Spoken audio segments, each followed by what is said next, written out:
Hello FPL managers and welcome back for another video. My name's Jack and today we're going over our Game Week 4 transfer plans. If you guys are new to the channel or are looking forward to more FPL videos, leave a like and subscribe. It really does help us out, and also have those notification bells turned on as well so you don't miss any future FPL videos coming your guys' way. And with that being said, let's jump into it. So first off, let's have a look at how the team got on in Game Week 3, discuss a couple of weak points in the side, and then propose some transfer replacements for these players. Overall, a very bad Game Week 3 for us. Only managed the 43 points, which is absolutely horrendous. Took the red arrow down to 1.2 mil in the world. Definitely not ideal, considering we started the season at 200k. We've already dropped 1 mil spots within 2 game weeks, but I guess that's just the start of FPL. There's going to be massive fluctuations in your rank from game week to game week across the first 5 weeks or so. Hopefully we can get that rank back into the top 1 mil next week and really set up the back end of the season for a strong top 100k finish. Let's go over the team. A lot of blanks throughout the side. Onana did blank in goals. Turner outscored him by 3 points. Of course, we bench Turner this week to play Onana. Man U were an absolute shambles at the back early on against Nottingham Forest, conceding a couple of goals inside the first few minutes of the game. Estupiñán also didn't record a clean sheet. A little bit of a concern there now. I was hoping that Brighton were able to record at least 1 clean sheet in their first 3 fixtures, given how good their fixtures were from a defensive standpoint, but 0 clean sheets for Brighton in the first 3. Estupiñán always has really good attacking potential, which is a big plus with him, but I want to see Brighton pick up more clean sheets. Their fixtures are very bad coming up as well, so I think it's going to be hard for Estupiñán to pick up that many points over this period. Definitely something to keep an eye on though, but there is bigger issues in the team. Rico Henry blank this week against Palace. They scored a very scrappy goal late in the game to deny Henry of his clean sheet. A little bit frustrating there. Chelsea picked up their first clean sheet of the season, which was good to see. Chilwell, despite not getting any attacking returns, looks to be a superb defensive option to have. I reckon he's my number 1 favourite defensive pick over the next 5 game weeks. I think he will be the highest scoring defender in this period. Looking to the midfield 5, returns for Saka, Salah and Rashford. Bruno Fernandes performing well, definitely hurt the rank as well, as we've stuck with Salah across the first 3 weeks instead of switching to Fernandes this week, which was a potential move I was thinking about making to be able to afford our João Pedro upgrade to Wissa.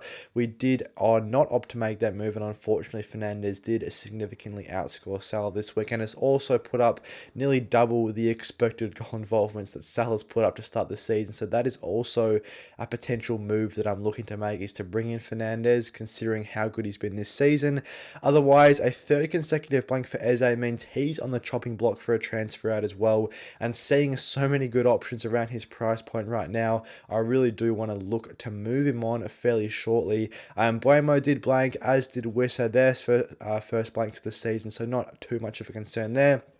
And Erling Haaland did miss a pen on captaincy, which was a bit frustrating. Just the 4 points double to 8. It wouldn't really have mattered anyway, as pretty much everyone captained him this week. I believe he had a record number of managers captain or triple captain him this week. We did use 2 transfers coming into this game week as well. Wissa was one of the players that we brought in, so a bit frustrating to see him blank this week after making a good start to the season.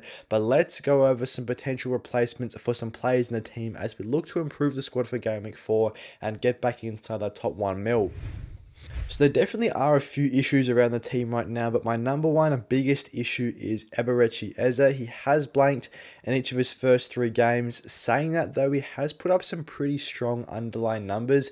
He's had a 1.91 expected goal involvements figure, so very unfortunate not to have any goal involvements to start this season, where he's nearly been expected to have 2.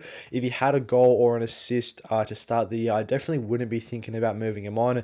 I'll be probably looking at potentially Purvis Estupiñán, maybe Mo Salah downgrade as well, just based off their starts to the year and also the upcoming fixtures for Brighton I'm not a massive fan of.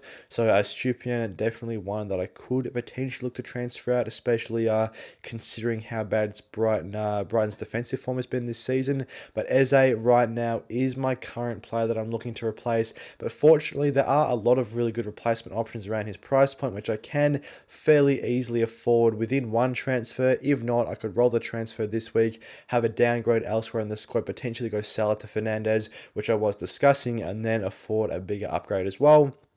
That is one of the advantages of having Mo Salah in the team, is that I can easily downgrade him to afford pretty much any upgrade that I want across any position on FPL. Going through these Eze replacements here though, Diaby is my first one that I was thinking about. A 9.1% ownership means he's the lowest owned replacement option on this list here. A very, very big differential, 6.6 mil, only 0.2 more than Eze right now, so I can afford the upgrade. I have 0.3 left in the bank as it currently stands. The only downside with Diaby is that he does have Liverpool away this week in Game Week 4, so that is a potential move that I maybe could look to make in Game Week 5. If I wanted to roll the transfer this week, hold on to Eze as he's got Wolves at home, which definitely isn't the worst fixture. Wolves did concede a lot of goals against Brighton in Game Week 2. They have looked fairly solid defensively in each of their last 2 away fixtures, both against Manchester United and Everton. Only conceded 1 goal across their first 2 away matches so far. So maybe I could look to make this move this week just based off Wolves' away defensive form, as Diaby has made a really, really good start to the year. 22 points across his first 3 games, 3 goal involvements already, coming off a double-digit haul last week with 12 points, featured on bonus as well, which is good. He also has the 3rd highest expected assist figure of any player so far in FPL this season with 1.81, which is a very, very good number for a player of just 6.6 mil in the middle of the park. His XG is also fairly respectable as well there, with a 0.77 expected goal stat. Once again, a pretty good number considering his price point. Villa's fixtures are really, really good coming up. Liverpool away Game Week 4 obviously isn't ideal, but after Game Week 4, from Game Week 5 onwards, they have some of the best fixtures in my opinion. So Diaby, definitely a player that I'm looking to bring in. The addition of him to their attack has just changed the way that Villa are attacking. Now they're scoring a bucket loads of goals to start this season. Coming off a few last week in Game Week 3. They look really, really good as well at home in Game Week 2. Put a few goals up in that game there. So I think Aston Villa are a good attack to jump in on.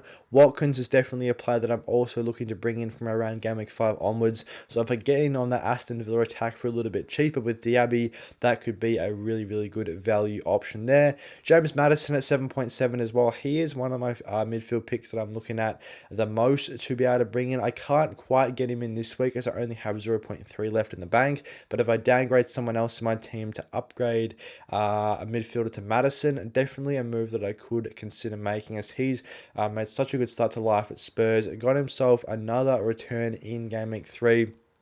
He's now picked himself up 3 goal involvements in his first 3 games, 22 FPL points so far as well, on par with Diaby. He's a little bit more expensive at 7.7, so I will have to make a downgrade elsewhere. As I said, his ownership is picking up as well. His price has already risen this week, and I do think it's going to rise once more as many managers do flock to get him in. His underlying numbers have been very, very good so far, a 1.31 XG and a 1.16 XA. Some of the best underlying stats for midfielders so far this season, ranks in the top 3 for expected goal involvements amongst midfielders so far. So James Maddison, a really exciting option. Spurs have great fixtures coming up. Burnley away Game Week 4. He could be a really, really good option to go after. If I could get him in this week, I will, but I don't think it's going to be possible, unfortunately. James Maddison, a great option to consider. He's also expected to score nearly 30 points across his next 6 fixtures by Fantasy Football Fix, averaging around 5 a game, which is a pretty good output for a player at his price. I think James Maddison, one firmly on the watch list right now, definitely an option that I'd be looking to get in from Game Week 5 going forward. Not quite available to get him in this week, but if I do roll a transfer in Eze, then Maddison will most likely be the replacement in Game Week 5. Another option that I could look to go for is Matoma at 6.6 mil. He's one that I could replace Eze with this week. Once again, though, the Brighton fixture isn't great. Newcastle at home, definitely better than Diaby's fixture of Liverpool away. I guess you could say Wolves at home and Newcastle at home ranks fairly similar in terms of attacking difficulty. Brighton are a side that score very, very well at home. They only put up 1 last week against West Ham, but were very, very good against Luton in Game Week 1. Brighton's attack has scored quite a few goals to start the season as well, so I think jumping in on Matoma could be wise, especially considering how high his ownership is. If he continues to score, it could really hurt my rank. The only downside with Brighton assets, though, is that their fixtures aren't the strongest coming up across the next 4 to 5, so that is a risk I have to take. as to whether or not I want to go with Matoma, just play it safe as he's very highly owned and risk him not scoring well, or go for a big differential and hope that they do outscore Matoma, as even though Brighton do have difficult fixtures with how good their attack is, I wouldn't be surprised if they continue to put up goals. So that is the dilemma right now with Matoma. It's form over fixtures right now with those Brighton assets. Matoma's numbers, of course, really good. He has the 4th highest expected assist figure this season with 1.69. A 0.55 XG isn't massive, but he definitely is creating some really good chances for his teammates. Also, solid march as well in that Brighton midfield, one to consider, but I think Matoma is the safer pick considering how high his ownership is. If he continues to perform well despite having bad fixtures, it will really hurt my rank if I don't have him in, as he's nearly owned by half of FPL managers, so that could be massively damaging there. Right now, I'm probably looking to roll the transfer this week on Eze. I'm going to give him one more chance. He's got Wolves at home this week.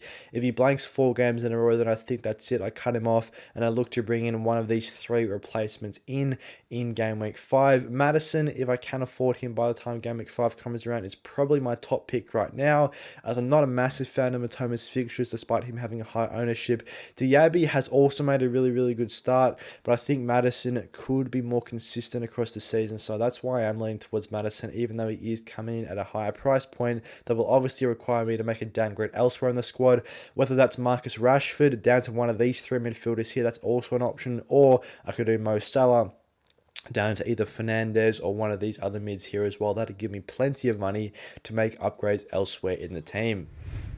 Thanks for watching today's transfer plans for game week 4. I hope you guys enjoyed this one. If you did, leave a like and subscribe. It really does help out the channel, and let me know which players you guys are looking to get rid of and bring in coming into game week 4.